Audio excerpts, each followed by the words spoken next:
Kisah Nabi Ibrahim. Nabi Ibrahim lahir dan dibesarkan di Padang Aram, daerah Irak, dan termasuk dalam wilayah kerajaan Babilonia. Pada masa itu, bangsa Babilonia menyembah banyak dewa.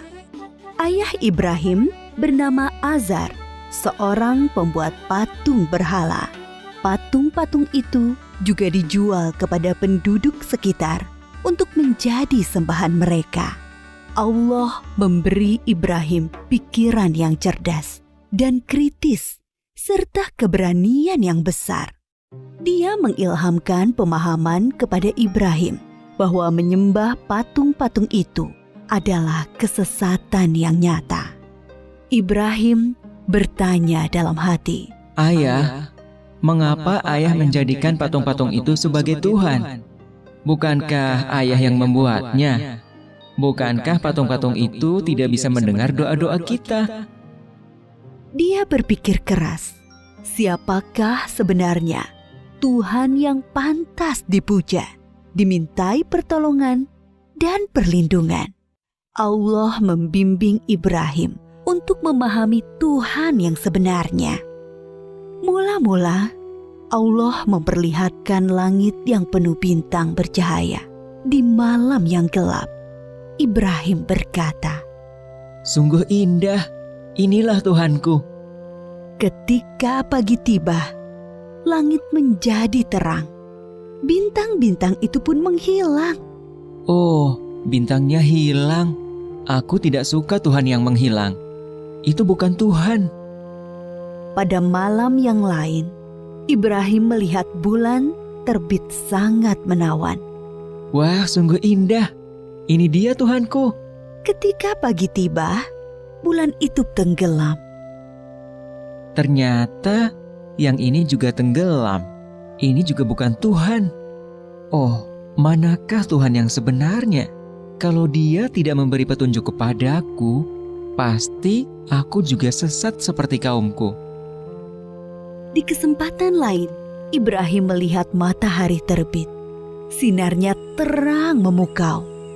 Ini dia Tuhanku, Dia yang paling besar. Tetapi di senja hari, matahari akhirnya tenggelam. Taulah dia, matahari pun bukan Tuhan. Wahai kaumku, aku tidak mau menyembah Tuhan-Tuhanmu itu. Aku ingin mengabdikan diriku pada pencipta semua ini. Dia berusaha membuka pikiran kaumnya atas kesesatan mereka selama ini. "Paman, patung-patung apa ini? Mengapa semua menyembahnya?" "Dari dulu leluhur kita menyembah Tuhan-Tuhan ini." "Iya benar, bapak-bapak kita pun menyembah semua ini." "Kalau begitu, kalian dan bapak-bapak kalian salah besar." "Hah? Kamu ini ngomong sungguh-sungguh atau bercanda?" "Sebenarnya Tuhan kita adalah pencipta langit dan bumi." Dasar anak muda ngelantur." Ibrahim bersumpah dalam hati akan menghancurkan patung-patung berhala itu untuk membuktikan kesalahan mereka. Suatu hari, ada perayaan keagamaan kaum Ibrahim. Setelah memberi sesaji kepada berhala, mereka pergi semuanya keluar kota. Ibrahim tidak mau ikut rombongan itu. Ketika semua sudah berangkat agak lama, diam-diam Ibrahim menuju tempat pemujaan berhala yang berisi banyak patung. Dia melihat makanan sesaji untuk berhala-berhala itu masih utuh di hadapan tiap patung-patung itu. "Mengapa kamu tidak makan? Mengapa kamu tidak menjawab?" Ibrahim bertanya, lalu memukul patung dengan tangannya. Tentu saja, patung-patung itu tetap diam. Ibrahim mengambil kapak, lalu menghancurkan patung-patung itu. Dia hanya menyisakan sebuah patung yang paling besar dan mengalungkan kapaknya pada lehernya. Ketika kaumnya pulang dari luar kota, mereka melihat patung berhala mereka hancur. Sontak mereka berteriak, kaget, gempar seluruh kampung. Bergegas semua orang terutama para pemuka kaum, menuju tempat pemujaan berhala. Oh, siapa yang melakukan ini pada Tuhan-Tuhan kita? Kurang ajar! Kami dengar ada anak muda yang membenci Tuhan-Tuhan kita. Ibrahim namanya. Bawa ke sini anak itu. Maka Ibrahim digiring ke hadapan para pemuka kaumnya. Disaksikan halayak ramai. Apakah kamu yang menghancurkan Tuhan-Tuhan kita, Ibrahim? Yang menghancurkan patung-patung itu adalah patung yang besar ini. Bukankah dia membawa kapak? Tanya saja dia kalau bisa menjawab. Orang-orang yang mendengar jawaban Ibrahim pun tersadar. Merekalah yang keliru dengan menyembah patung-patung itu. Tapi kekafiran yang sudah mendarah daging membuat mereka memutarbalikkan kebenaran. Tentu di sini ada campur tangan setan. Kamu kan tahu, dia tidak bisa bicara, apalagi bergerak menghancurkan patung lain. Berarti kamulah yang melakukannya. Jadi, mengapa kalian menyembah patung yang tidak bisa berbuat apa-apa? Melindungi dirinya sendiri saja tidak bisa, apalagi melindungi kalian. Pemuka-pemuka kaum Ibrahim berunding untuk menghukumnya. Beberapa orang mengusulkan untuk membakar Ibrahim hidup-hidup. Maka penguasa waktu itu, Raja Namrud, memerintahkan untuk membuat bangunan tempat pembakaran Ibrahim di tengah lapang agar bisa disaksikan orang banyak. Ibrahim diikat lalu dilemparkan ke dalam api. Api menyala berkobar sangat panas. Allah berfirman, "Hai api, dinginlah dan menjadi keselamatan bagi Ibrahim." Maka ketika kobaran api yang dahsyat telah padam, keluarlah Ibrahim dengan segar bugar, tidak terbakar sedikit pun. Bahkan pakaiannya juga utuh, hanya tali pengikatnya yang musnah terbakar. Ketika sudah diangkat oleh Allah menjadi Rasul, Nabi Ibrahim dengan giat dan sabar mendakwahkan ajaran Allah. Bangsa Babilonia waktu itu menyembah dewa-dewa. Raja mereka, Raja Namrud, dipercaya sebagai keturunan dewa. Namrud adalah seorang yang cerdas dan kuat kepemimpinannya. Semua itu membuat dia takabur dan berlaku kejam. Dia menganggap dirinya sebagai Tuhan yang harus disembah. Mendengar dakwah Nabi Ibrahim, Raja Namrud mengundang beliau ke istana. Tentu tujuannya untuk menghentikan dan menghukum Nabi Ibrahim. Kemudian Raja Namrud dan Nabi Ibrahim berdebat tentang Tuhan yang patut disembah. Siapakah yang kau anggap Tuhanmu itu, Ibrahim? Apa kekuasaannya? Tuhanku adalah yang menghidupkan dan mematikan. Aku juga menghidupkan dan mematikan. Aku menjatuhkan hukuman pada orang-orang dan aku berkuasa untuk mengampuni dan membiarkan mereka hidup. Allah menerbitkan matahari dari timur. Kalau kau juga Tuhan, terbitkanlah matahari dari barat. Raja Namrud tercengang dan terdiam mendengar jawaban Nabi Ibrahim. Dia kebingungan bagaimana menjawab tantangan Nabi Ibrahim. Demikianlah Nabi Ibrahim berdakwah dengan membuka akal pikiran manusia tentang Tuhan seluruh alam. Ada suatu peristiwa ajaib yang menunjukkan maha kuasanya Allah. Setelah Nabi Ibrahim diangkat menjadi Rasul, yaitu ketika beliau bermunajat kepada Allah. Ya Rabbi, perlihatkanlah pada hamba bagaimana Engkau menghidupkan yang mati. Allah Subhanahu wa Ta'ala berfirman, "Belum percayakah engkau pada kekuasaanku?" Hamba percaya, tapi hamba ingin hati hamba yakin.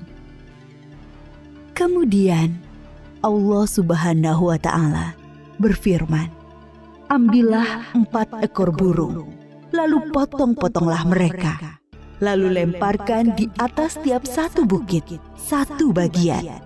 Kemudian, panggillah mereka. Pasti mereka akan datang kepadamu dengan segera. Nabi Ibrahim melakukan yang diperintahkan Allah. Maka keimanannya bertambah mantap. Kepada bapaknya, Nabi Ibrahim tidak putus asa mengajak meninggalkan penyembahan berhala. Wahai ayahku, mengapa ayah menyembah sesuatu yang tidak bisa mendengar dan melihat, serta tidak dapat berbuat apa-apa untuk menolongmu? Sesungguhnya Allah memberi aku ilmu. Ikutilah aku, wahai ayahku. Jangan ikuti setan. Aku takut engkau akan ditimpa azab. Bencikah kau pada Tuhan-Tuhanku Ibrahim? Diam. Kalau tidak, kau akan aku rajam. Pergilah, tinggalkan aku. Selamat berpisah, ayah. Semoga keselamatan dilimpahkan kepadamu. Aku akan memohonkan ampunan dan hidayah untukmu. Nabi Ibrahim terus memohonkan ampunan Allah untuk Azar. Sampai kemudian jelas baginya bahwa Azar tidak mau beriman dan terus memusuhi Allah. Allah melarang memohonkan ampunan bagi orang-orang kafir. Setelah terbukti tidak ada yang beriman di antara kaumnya selain Lut, keponakan beliau dan sanak sepupu beliau yang menjadi istri beliau, Nabi Ibrahim hijrah meninggalkan kampung halamannya di Irak. Atas perintah Allah, beliau menuju Palestina atau Syam bersama istri dan keluarga Lut. Di Palestina, Nabi Ibrahim terus berdakwah kepada penduduk setempat. Sambutan penduduk Palestina terhadap dakwah beliau kurang bagus. Akhirnya muncul paceklik dan wabah penyakit di sana. Atas perintah Allah, Nabi Ibrahim dan Nabi Lut berpisah. Nabi Lut dan keluarganya menuju Sadum di Syam, sedangkan Nabi Ibrahim bersama dengan Bunda Sarah menuju Mesir. Saat itu, Mesir diperintah oleh sang raja yang zalim, yang menyukai wanita-wanita cantik untuk dijadikan selir-selirnya. Tidak peduli wanita itu bersuami atau tidak. Bila wanita itu bersuami, maka suaminya akan dibunuh. Raja Mesir bermaksud buruk pada Bunda Sarah yang cantik. Maka Nabi Ibrahim berbohong bahwa beliau adalah saudara Sarah, supaya tidak dibunuh oleh raja. Allah menghalangi niat jahat sang raja.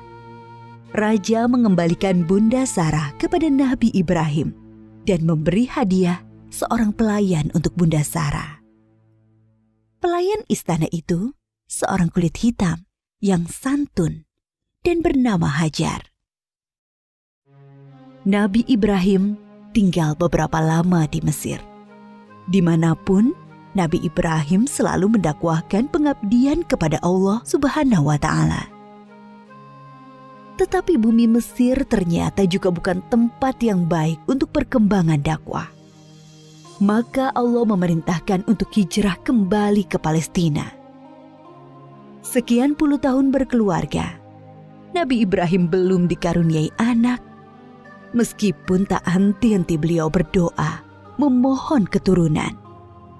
Menyadari dirinya ternyata mandul dan semakin tua, Bunda Sarah meminta Nabi Ibrahim untuk menikahi Hajar, pelayan mereka yang solehah dan setia. Dari perkawinan Nabi Ibrahim dan Bunda Hajar, lahirlah Ismail. Kebahagiaan Nabi Ibrahim dan Ibunda Hajar ternyata membuat tidak nyaman pikiran Bunda Sarah. Teringat akan dirinya yang mandul, membuat pilu hati beliau. Nabi Ibrahim menyadari dan memahami situasi ini. Allah memerintahkan beliau menempatkan Ismail dan ibunya terpisah dengan Bunda Sarah. Suatu hari, Nabi Ibrahim menyuruh Bunda Hajar untuk berkemas-kemas. Mereka akan mengadakan perjalanan jauh. Ismail yang masih menyusu pada ibunya tentu dibawa pula. Mereka melintasi rute yang panjang Dan akhirnya sampailah ke suatu tempat yang sangat gersang. Tidak ada pohon-pohonan tempat bernaung, udaranya pun panas. Yang ada hanyalah hamparan pasir dan bukit-bukit berbatu. Nabi Ibrahim turun dari kendaraannya, kemudian menurunkan istri dan anaknya. Tanpa berkata apa-apa, beberapa saat kemudian beliau beranjak dan pergi meninggalkan keluarganya.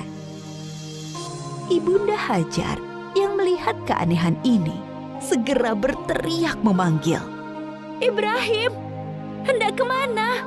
Kenapa kau biarkan kami sendirian di sini?" Nabi Ibrahim tidak menjawab, hanya menunduk terus berjalan. "Ibrahim, apakah ini perintah Allah?" Iya.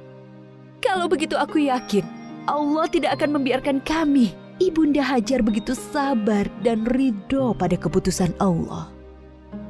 Nabi Ibrahim sebenarnya tidak tega meninggalkan keluarganya di tempat terpencil dan gersang itu. Tetapi keyakinan akan kebenaran Allah dan kemurahan Allah menjadikan beliau mematuhi perintah yang sulit ini. Dengan berlinang air mata, beliau berdoa sebelum kembali ke Palestina. Tuhanku, aku telah menempatkan keluargaku di tempat gersang ini, di dekat rumah-Mu, Ka'bah. Mudah-mudahan mereka menegakkan sholat dan jadikanlah hati manusia senang kepada mereka. Dan berikanlah mereka rizki buah-buahan supaya mereka bersyukur. Kurang lebih 10 tahun kemudian, sekitar Ka'bah sudah menjadi tempat yang ramai berkat munculnya sumber air Zam-Zam. Banyak orang bermukim di sana. Ibunda Hajar dan Ismail sangat dihormati oleh penduduk karena mereka dianggap pemilik sumber air itu. Ismail tumbuh menjadi anak yang tampan, santun, dan sabar. Suatu ketika, Nabi Ibrahim mengunjungi keluarganya di Mekah. Setelah beberapa lama tinggal di sana, suatu malam beliau bermimpi menyembelih Ismail. Nabi Ibrahim termangu-mangu memikirkan mimpinya. Wahyu dari Allah atau godaan setan? 2 malam berikutnya, mimpi yang sama terulang.